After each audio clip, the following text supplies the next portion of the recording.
மகத்தானவன் மனிதானே மகத்தானவன் மனிதானே மகத்தானவன்.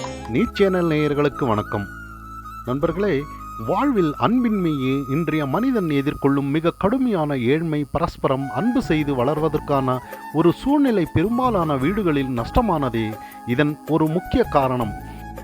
பெற்றோரின் அன்பு நிறைந்த வாழ்க்கை கண்டே குழந்தைகள் அன்பின் பால பாடங்களை படிக்க வேண்டும்.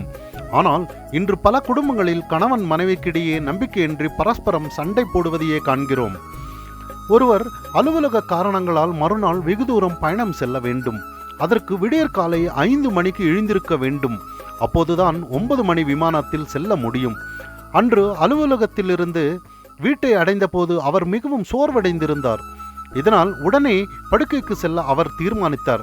காலையில் தன்னை எழுப்புமாறு மனைவியிடம் சொல்ல எண்ணினார்.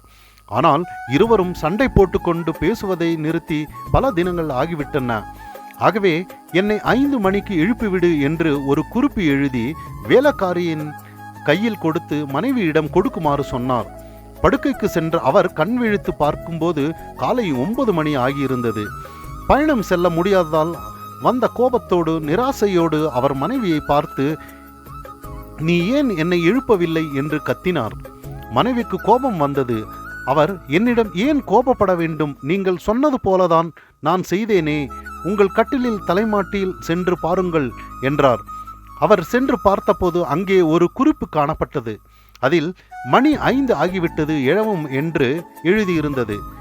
இப்படி எழுதி வைத்தால் உறங்கும் ஒருவர் எப்படி விழித்தெழ முடியும் என்றார் கணவர்.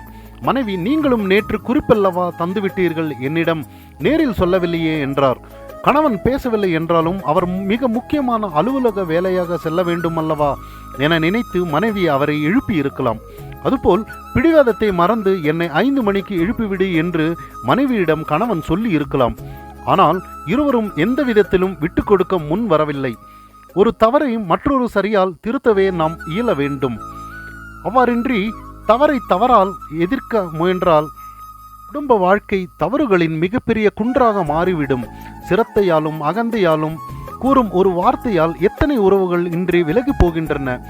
குறைகளும் பலவீனங்களும் இல்லாதவர் யாரும் இவ்வுலகில் இல்லை. தம்பதிகள் பரஸ்பரம் குறைகளையும் வரம்பையும் நன்கு புரிந்து கொள்ள வேண்டும். அதை அறிந்து ஒருவரை ஒருவர் மன்னித்து சகித்து விட்டு கொடுத்து வாழ வேண்டும். அப்போதுதான் குடும்ப வாழ்வு வெற்றி பெறும்.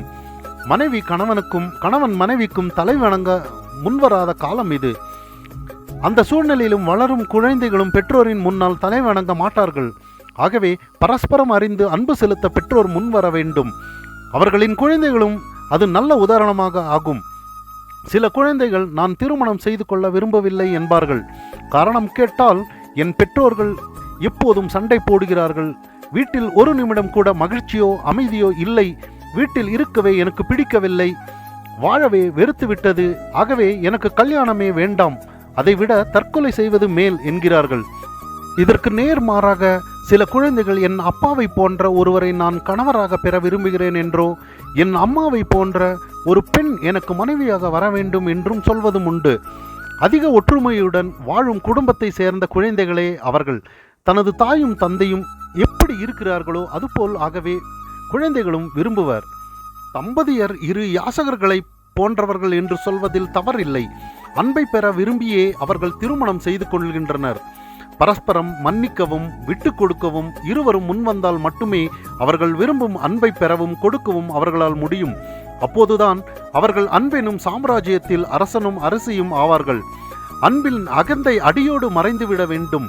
தம்பதியர் இதயத்தால் இணைய வேண்டும். அதில்தான் இல்லற வாழ்வின் வெற்றி அடங்கியுள்ளது. மனிதானே மகத்தானவன்